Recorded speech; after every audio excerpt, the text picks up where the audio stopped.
नमस्कार मित्रांनो, स्वागत आहे आजच्या व्हिडिओमध्ये। आजच्या व्हिडिओमध्ये आपण माहिती बघणार आहोत कुंभमेळ्याची। कुंभमेळा ही एक ऐतिहासिक गोष्ट आहे ज्यामध्ये करोडो श्रद्धाळू सहभागी होतात आणि तुम्हाला ऐकून आश्चर्य होईल की हाच कुंभमेळा जगातील सर्वात मोठा उत्सव म्हणून साजरा केला जातो। कुंभमेळ्यामध्ये सर्व श्रद्धाळू पवित्र नदीमध्ये आंघोळ करतात। यामागे एक मान्यता आहे, जो या पवित्र क्षणी नदीत आंघोळ करतो त्याचे सर्व पाप धुतले जातात अशी मान्यता आहे आणि मोक्ष प्राप्तीचा मार्ग खुला होतो। या वर्षीचा म्हणजे 2025चा कुंभमेळा हा प्रयागराजच्या या त्रिवेणी संगमावरती आहे। आता त्रिवेणी संगमावरती गंगा, यमुना आणि सरस्वती अशा या 3 नद्यांचा संगम आहे। तसेच हरिद्वार येथे गंगा नदीच्या किनारी, गोदावरी नदीवर नाशिक येथे, तसेच शिप्रा नदीवरती उज्जैन येथे असे कुंभमेळ्याचे आयोजन केले जाते। प्रत्येक 12 वर्षाच्या अंतराने या ठिकाणी कुंभमेळा आयोजित केला जातो। परंतु या 4 जागांपैकी कोणत्या ठिकाणी हा कुंभमेळा आयोजित करायचा आहे हे ठरते ॲस्ट्रोलॉजिकल कॅल्क्युलेशननुसार आणि यामध्ये सर्वात महत्त्वाचे असते आकाशगंगेतील ग्रहाची स्थिती आणि याच ग्रहांच्या स्थितीनुसार कुंभमेळ्याचे आयोजन केले जाते। आजच्या व्हिडिओमध्ये आपण बघणार आहोत की कुंभमेळ्याचे नेमके आयोजन का केले जाते आणि कुंभमेळ्याचे महत्त्व काय आहे। चला तर मग आजच्या व्हिडिओला आपण सुरुवात करूया। सर्वप्रथम आपण बघूया कुंभमेळ्याचे ऐतिहासिक तसेच पौराणिक बॅकग्राऊंड। मित्रांनो, कुंभमेळ्याची नोंद कोणत्याही पौराणिक ग्रंथामध्ये आढळत नाही, परंतु कुंभमेळ्याचा उल्लेख माघ मेला किंवा प्रयाग स्नान असा दिसून येतो। परंतु ऋग्वेद, यजुर्वेद, सामवेद आणि अथर्ववेद या पौराणिक ग्रंथांमध्ये कुंभमेळ्याचे रहस्यमय गोष्टींचा उल्लेख केलेला आहे। पौराणिक कथेनुसार कुंभमेळ्याला अमृताने भरलेला घडा किंवा कमंडलू असे म्हणतात। तसेच दुसऱ्या बाजूला याच कुंभमेळ्याला लार्ज रिलिजियस गॅदरिंग असेही म्हटले आहे। म्हणून याचा अर्थ असा होतो की कुंभ म्हणजे असा उत्सव ज्याचे प्रयोजन, ज्याचे नियोजन अमृताने भरलेल्या जलस्रोताच्या शेजारी आयोजित केले आहे।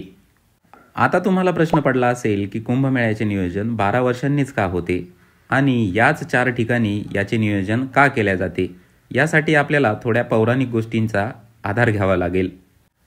पौराणिक गोष्टीनुसार असे मानले जाते की हिंदू ऋषी दुर्वासा यांनी सर्व देवी देवतांना श्राप दिला होता, ज्या श्रापाने सर्व देव शक्तिहीन झाले होते आणि स्वर्ग सोडून पृथ्वीवरती सामान्य जीवन जगत होते। तसेच दुसरीकडे राक्षसांनी स्वर्गावरती आपले आधिपत्य स्थापन केले होते। आता राक्षसांची ताकद वाढली होती आणि देवतांची हाल सुरू होती। अशा परिस्थितीत सर्व देवी देवतांनी ब्रह्मदेवाकडे मागणी केली। ब्रह्मदेवाकडे त्यांनी मागणी केली की यावरती तुम्ही काहीतरी उपाय सुचवावा। ब्रह्मदेवांनी त्यांना सांगितले की तुम्ही जर अमृतपान केले तर तुमची शक्ती परत येईल। सर्वांना ऐकून आनंद झाला, परंतु ब्रह्मदेवाने सांगितले की हे अमृत तुम्हाला स्वर्गातच मिळेल। आता स्वर्गात राक्षसांचे आधिपत्य असल्यामुळे हा प्रश्न गंभीर झाला। स्वर्गात राक्षसांचे राज्य असल्याने देवतांनी राक्षसांसमोर प्रस्ताव मांडला आणि अमृत आपण अर्धे अर्धे वाटून घेऊ असे त्यांच्यात ठरले। त्यासाठी राक्षसही राजी झाले आणि अमृताच्या शोधासाठी स्वर्गात समुद्रमंथनाला सुरुवात झाली। समुद्रमंथनात खूप गोष्टी निघाल्या आणि सर्वात शेवटी निघाले ते अमृत। परंतु जसे अमृत उत्पन्न झाले तसेच देव आणि राक्षसांमध्ये अमृत पिण्यासाठी घाई सुरू झाली आणि त्याच्यातच लढाई सुरू झाली।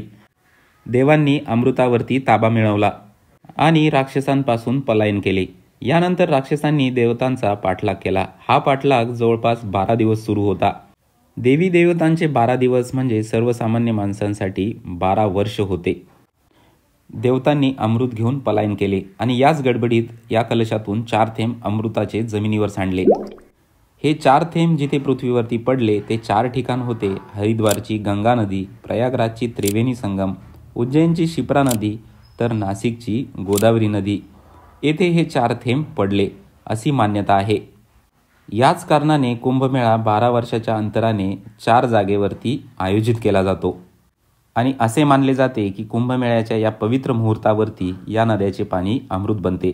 याच कारणाने कुंभमेळ्याच्या मुहूर्तावर या पवित्र नदीत आंघोळ केल्यास पाप धुतले जाते अशी मान्यता आहे। मित्रांनो, अशा पद्धतीने ही होती कुंभमेळ्याची पार्श्वभूमी। कुंभमेळ्याचा इतिहास आपण बघितला। कुंभमेळा का होतो, कुंभमेळ्याचे आयोजन का केले जाते आणि कुंभमेळ्यामागील इतिहास आपण आतापर्यंत बघितला। कुंभमेळ्याचे खूप महत्त्व आहे आणि कुंभ हा जगातील सर्वात मोठा उत्सव आहे हे आपण यापूर्वीच बघितले। मित्रांनो, व्हिडिओ तुम्हाला कसा वाटला हे आम्हाला कमेंट बॉक्समध्ये नक्की कळवा आणि आपल्या यूट्यूब चॅनलला सबस्क्राईब करा। पुन्हा भेटूया पुढच्या व्हिडिओमध्ये, तोपर्यंत धन्यवाद।